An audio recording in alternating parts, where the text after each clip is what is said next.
Mrs. Magdad and I went to another town-wide yard sale recently.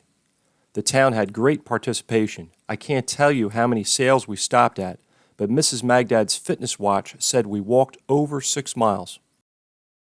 I had my lucky t-shirt on again, and I think it worked its magic for both of us. I mentioned before that Mrs. Magdad looks for jigsaw puzzles at the sales, and she won't pay over $1. I picked this one up and showed it to her. She said she didn't really like it. Then I moved my thumb. And she said, "Oh, I do like it." I didn't think we were going to beat 25 cents for a jigsaw puzzle. Then I spotted these two in the free pile. I told Mrs. Magdad my lucky t-shirt was working. 1, 2, 3, 4, 5, 6, 7, 8, 9 rolls of wrapping paper, and these are all unused, still in the cellophane, plus 1, 2, 3, 4 rolls that have been used. All that for $5. How can you beat that? Mag daughter wanted a punching bag for her birthday. They run about $200 on Amazon. We got this one for $40. The lady told us she bought it for her kids during the pandemic and they used it maybe 10 times. My lucky shirt was on fire. Then I spotted this guy. One squeeze and I knew it had to come home with me. The woman said, judging by my t-shirt, it was going to a perfect home. Now I told her it was my lucky t-shirt as I handed her the $1. It wasn't long before Mrs. Magdad made me put it in the trunk. I did manage to find some tools. This pile here cost me $8. Now you know how I like my beefy square shank wooden handled screwdrivers. Check out the bend on this one. Can you see that the shaft is bent that way?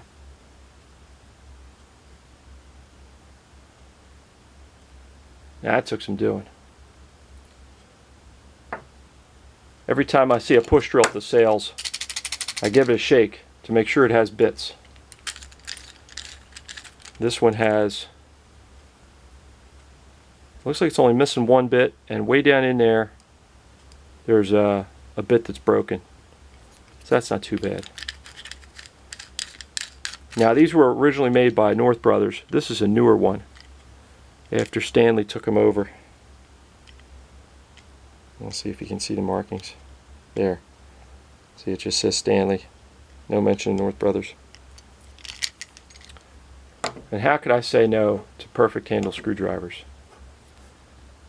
This one is marked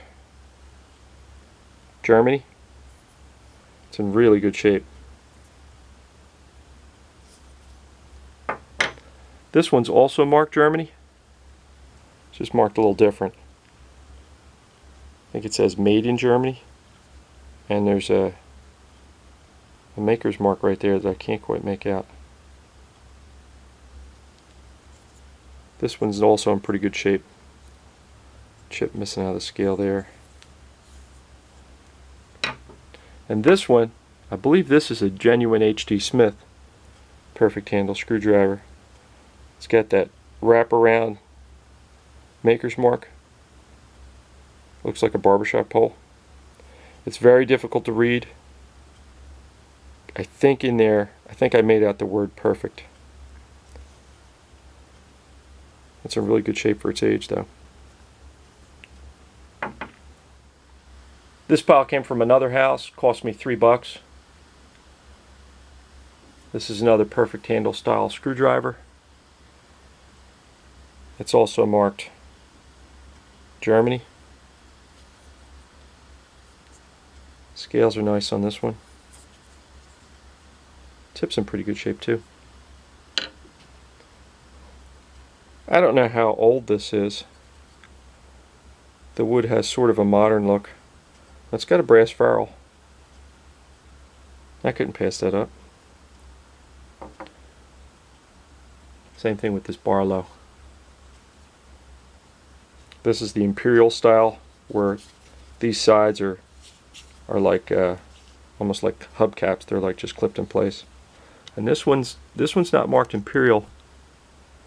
It's marked Stag, Ireland. Blade's in good shape. Let's see if I can get this little blade out. That little blade has very low miles.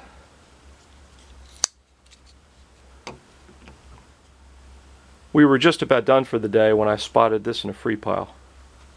I figured the price was right. Almost see an extra hole right there. I don't think this handle is original to the blade. I think someone added that. Handle's cracked right there. The blade is pretty straight and still feels pretty sharp. Let's try cutting something with it. Let's see if this old saw can cut a piece of pine.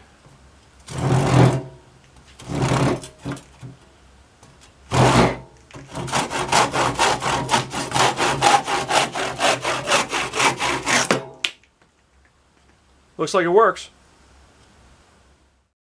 There's a Wednesday morning flea market that I stop at before work. Most days the vendors' prices are too high for me, but I had some luck recently. A vendor had a dollar box, so I went ahead and picked out 5 items. Now you know I have a weakness for wood-handled screwdrivers. This doesn't have a maker's mark on it, but I like the shape of the handle. This one I recognized right away. This is a North Brothers. See? But what I didn't notice till I got it home, that it's also marked Bell System. Looks like someone tried to scratch out the word Bell. Maybe they were feeling guilty about stealing it. I don't know. And what kind of maniac doesn't like pistol grip hand saws? This one's probably the oldest one. This one has a patent date on it. I think I looked that patent date up, and it goes back to the 30s.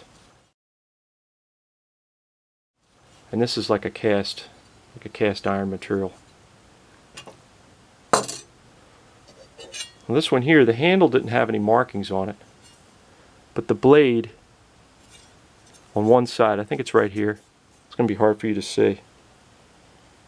Right there on the blade it says Miller's Falls. So I'm hoping that means the handle's in Miller's Falls too. This is the model I run into the most, the cast like alloy, light alloy. And this one's marked Great Neck. This is also the more modern hammerless model, where the older model is the single action with the hammer. Sort of like old school. The same vendor had a $5 box, and I picked this out. This is a Crescent 6 to 8 inch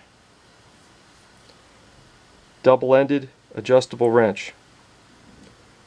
When I got home, I checked what these sell for on eBay, and I was shocked.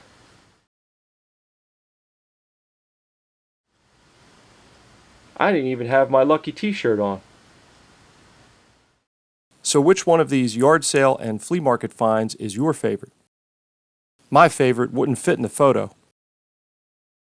I was so happy to find that punching bag for Magdaughter. She's been working out with it almost every day. I hope you enjoyed the video. Thanks for watching.